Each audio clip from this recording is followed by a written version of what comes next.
welcome to another video where I will be talking about two of my medic decks that I have for the game. One is a bit more passive and the other one a bit more active. The video will be split into 4 parts. The first part talking about my quick healing medic, the second part talking about what cards I did use and the reasons as to why, the third part talking about my melee medic and the cards in that one, and the fourth part comparing the two decks that I have and their strengths and weaknesses all together, and which one is objectively the better one. Without further ado, let's start. So as to my quick healing medic, what cards do I have? The first card, and in my opinion the most important card out of all of them, is Fresh Bandits. Arguably the most important thing to have as your dog. Dog is easily going to be the most important member of the team. So you want to make sure that you especially have a lot of health. And when you consider that an act has like 12, 13, 14 chapters, this will heal 120 trauma damage over the course of the entire chapter. But that's why it's at the very start, because it has the most impact at the start. Further on, we have Field Surgeon and EMT back early on, 100% healing efficiency in total among them. The reason neither of them are on the first spot is so that I have to decide, do I want that extra 20% healing efficiency, but lose use speed? Or do I want a bit less healing efficiency, but at least heal a bit quicker? Solarback on my third spot. I don't want this to be on my first chapter and maybe even on my second chapter, because you just won't have a lot of healing to carry around anyway. But then you wanna actually take it so you can carry 3 bandages. And I should say at this point is that I'm always healing with bandages. I'm not healing with medkits or painkillers, and I will talk about why later on. Salutable Soul. Healing teammates also applies 50% of the effect to you. Insanely important to me because it just makes you lose less healing items, right? If you have to heal your teammate and yourself, you are using 2 healing items. If you heal your teammate and with that you are healing yourself by 50%, you only use 1 healing item. It effectively just doubles the amount of healing you have. I mean, it doesn't double because it's 50%, not 100%, but that's the point basically. Headband Magnifier. An interesting item. You get a lot of use speed, but you have a chance to get blinded. And that might not be appealing to some. However, this build is not meant for you to be upfront and be fighting, right? Usually you should not end up in a situation where you should get blinded anyway. And if you do, you shouldn't be in a situation where it actually matters if you get blinded. Boxer Bags. A really good item. It's technically better than Solar Bag because Solar Bag only adds 2 support inventory, whereas Boxer Bags adds 4 support inventory. If you have a full team of friends, I would definitely switch that around with Solar Bag. Combat Medic, 50% use speed and heals teammates for an additional 20 health when you revive them. Life Insurance.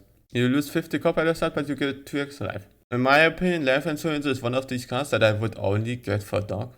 Because, like I already said earlier, Doc is the most important character in the team. And you do not want the most important character of the team to like die and leave your teammates by themselves. Like, you only want to lose when everyone else is also dead. But you don't want to lose because the medic dies and everyone else then slowly dies themselves because they don't have a medic anymore. That's why 2 extra life very important. Inspiring Sacrifice heals everyone when someone gets incapacitated. I don't think I have to say much about that. Afterwards we have Energy Drink, 40% stamina, negative 5% damage resistance. Stamina really important, like, simply because to run away from Special Infected. You will not want to run out of stamina when there's a Special Infected next to you, especially if you have like nothing that buffs our damage. We have nothing that buffs our defense. So being able to run away for longer is very crucial with this deck. Revive speed 150%. Here I'm not sure how much I like this one, because I'm pretty sure that use speed also increases the revive speed. It's definitely useful, I suppose, when it's a bit hectic and you want to get someone up really quickly, but it's only then useful. And you could definitely argue that other cards are more important, will have more impact than this one. Group therapy, when you use a medical accessory, ultimate heal for 5 health. Like I already said earlier, I'm healing with bandages. You can heal with a lot of bandages, so like each time you use a bandage, everyone is healing for 20 health, right? If you use 4 bandages a game, you healed everyone for 80 health, plus the health to the guy, plus the health to yourself with terrible soul. So you are just healing a lot by using a single bandage already. And then we have body armor and durable, more trauma resistance for yourself. At this point, it's at the very end, because at this point it's kind of like, what else do you really want? And I will talk about the other cards and why I didn't choose them in a second.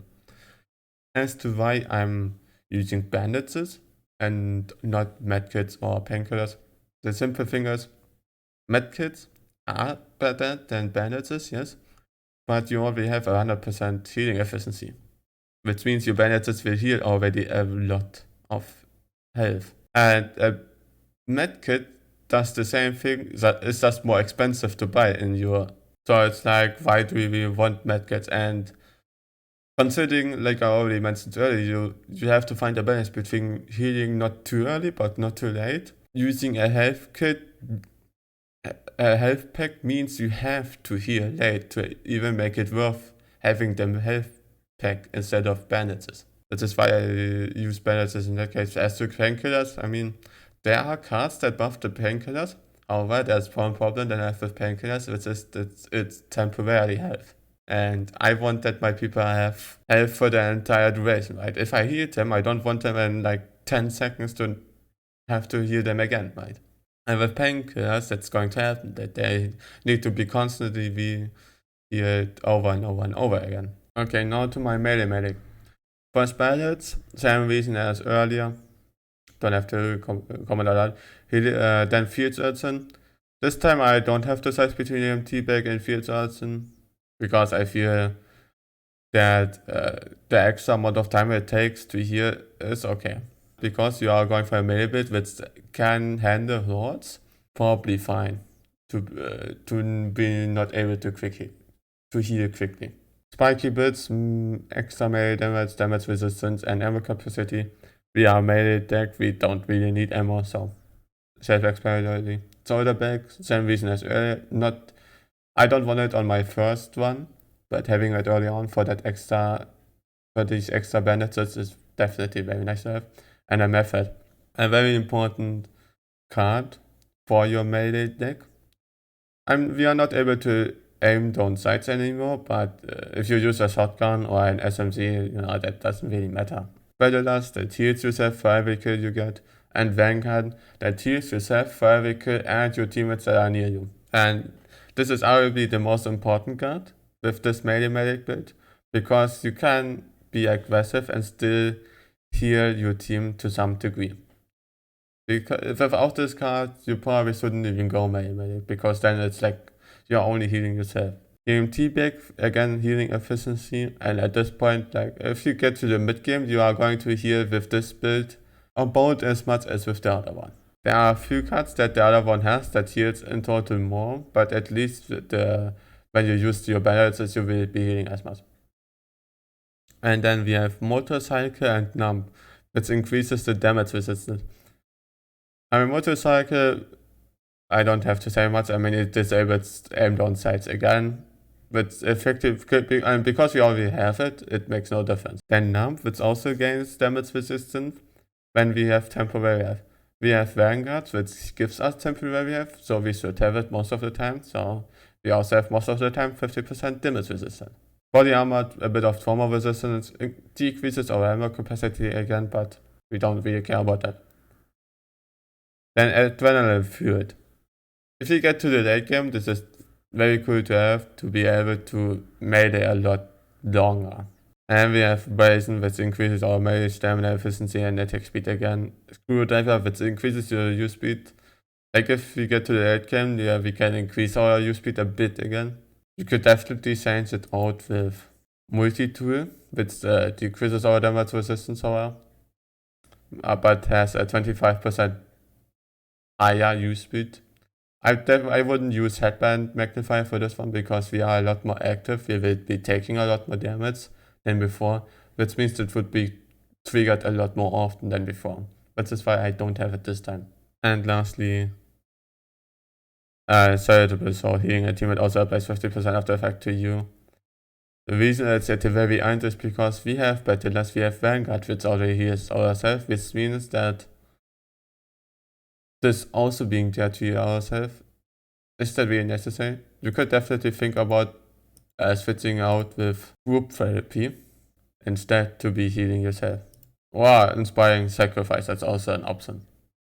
Definitely options to swap these last two out, I'd say. For everything else, I would keep it. Maybe at Adrenaline Fruit you could find something else, but that's the melee bit.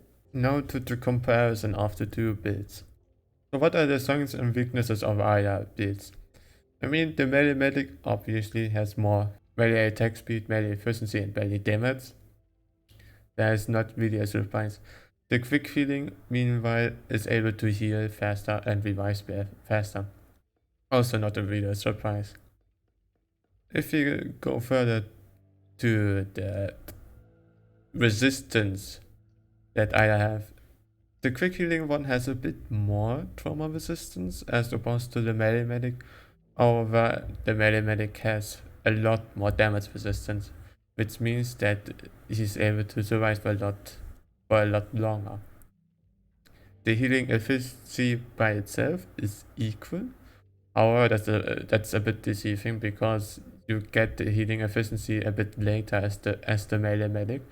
For 1, 2, you also have less opportunities to give extra health. Which means why the healing efficiency is equal, the quick healing deck is definitely better. If you go further to the health, the melee medic has a bit more health and also doesn't lose his total health by 10%, so that's definitely a plus for the melee medic.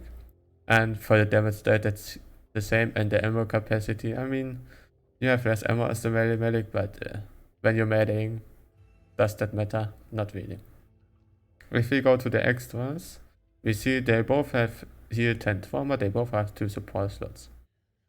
And they both also have 50% healing to yourself. However, as the melee medic, that's probably a card you will not actually take, because you don't actually take all 15 cards in an act. So technically they both have it, practically you probably don't actually take it. So. But the differences in extra, the quick healing gives health when you get incapacitated, has 2 extra lives, has 1 team support slot, and is healing everyone when using an healing item. Whereas the melee medic gets 2 health per kill, gets 1 temporary health per kill and for everyone else, and gets stamina per kill. Essentially, you can say that the quick healing deck gives stuff for incapacitation and also has a few of team support related cards, whereas the melee medic is more so for everything you kill, you get something, you get health and stamina. As for the negatives, the quick healing one has a chance to get blinded and lose copper to start, whereas the melee medic can't aim down sights, which really isn't that much of a disability.